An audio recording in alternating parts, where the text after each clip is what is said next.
Okay, thanks a lot. 30 seconds. Good evening. My name is Thomas Klebeck. Only one of them can be on at a time. That's fine. Jamie, do you want to turn yours off? Okay. As your academic vice president, my ultimate goal is to get you everything possible from your SLU education and to ensure the rest of the world knows the quality of that education so you succeed when you complete it. My first goal is a 24-hour library. This is crucial to academics at SLU. Other Jesuit universities, including Marquette and Loyola Chicago, have one already. Why don't we? I've already started working with the 24-Hour Library Club, who have met with Provost Wexelman and will present to Father Biondi next Tuesday. Together, we are going to get this done. Another goal of mine is to instill evaluations of advisors and mentors. Most students have gotten little from these positions besides registration barriers. I'll make sure they receive your feedback and meet their responsibilities to you. Where problems are due to understaffing, I'll work to have departments support upperclassmen mentors to fill the gap and give you what you need. Another goal is to improve career services. I've already started making employer databases with everything you need to know and contact information for SLU students that have already worked or interned at each company. Given the economy, getting work is much harder than it was, and also more important. I will make sure you get the opportunities and the connections that you need. Last but not least, I will make scholarships rise when tuition does. If our costs must go up, we need our aid to match it.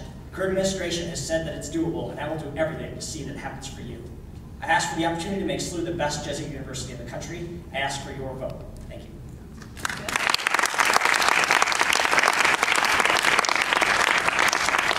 you. Sorry about the microphone trouble. Thomas, other candidates are so short. We'll now have a 1 minute and 30-second introductory statement from Jamie.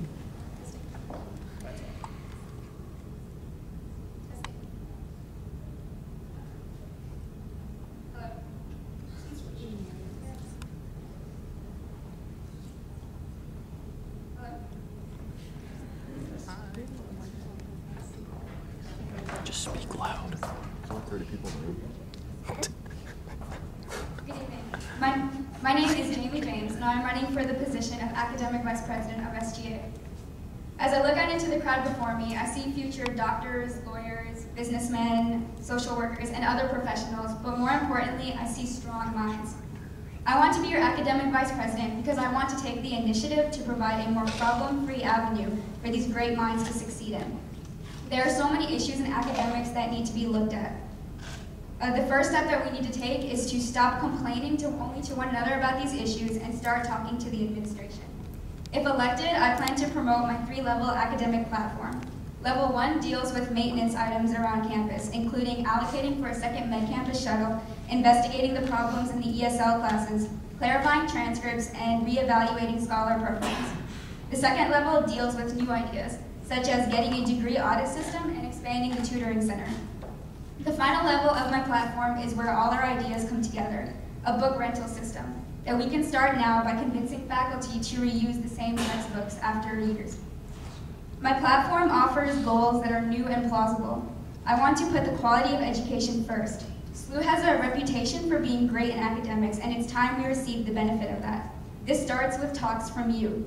I'm honored to be surrounded by people who have started the talks, such as the 24-Hour Library Task Force. Now I want to take that stride with all of you. Thank you.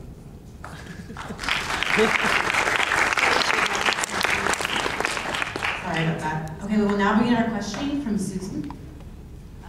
Jamie, you will answer the first question.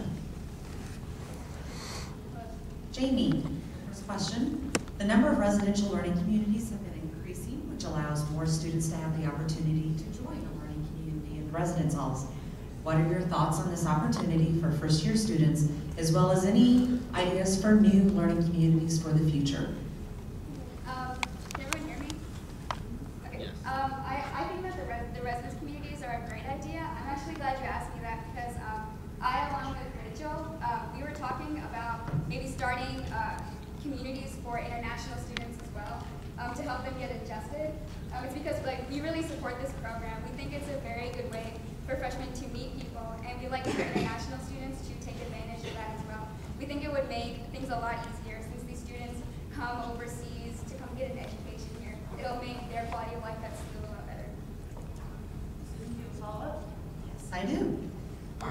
How might SGA support and promote the learning communities that would help first-year students become more acclimated to campus?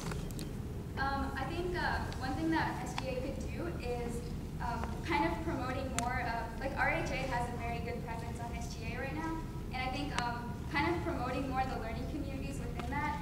I've only attended one RHA meeting, so I'm not completely sure how it works, but I would like to work with RHA, maybe get some representation from the learning communities, the big advocates of that, in that, and then bring that more into Senate, make that more of a presence.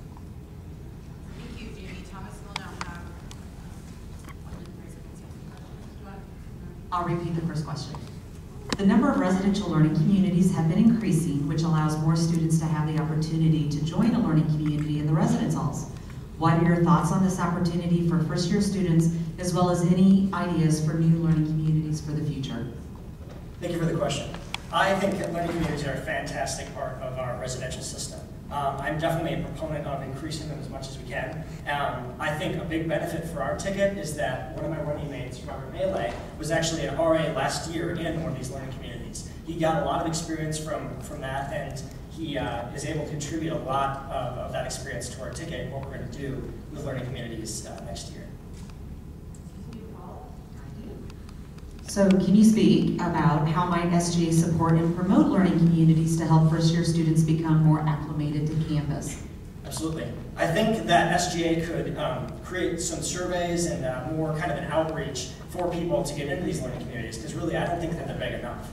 Ideally, I would love to see everybody on campus involved in some kind of learning community. Not necessarily residential, but I think the stronger connections that we have with the people in our classes, in our programs, the better we're going to do. And actually, that's also connected to this upperclassmen mentor program that I'm talking about.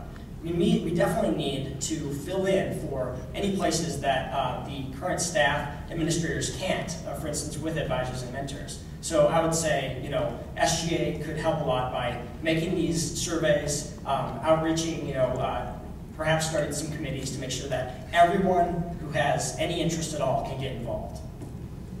Thank you. Susan will now ask the second round of questions. Thomas, you go first. Thomas, what are your plans to continue to be an advocate for extended library hours or a 24-hour library in the case that the current library task force does not accomplish their goal this year? Thank you for the question. I can tell you quite happily and proudly that we now have the official endorsement of the SLU 24-Hour Library Club. My ticket and I met with them last night, and they're entirely behind us. We're entirely behind them. As you can see on our website, and if you heard Michael and I tonight, it is the top of our platform. It's going to be one of our strongest, first priorities. We're going to get it done. We know that it can be done. It's not even going to be that expensive. And as I said, we'll be meeting with Father Biondi next Tuesday. So I look forward to accomplishing that for SLU students and finally putting us at a level with other Jesuit universities.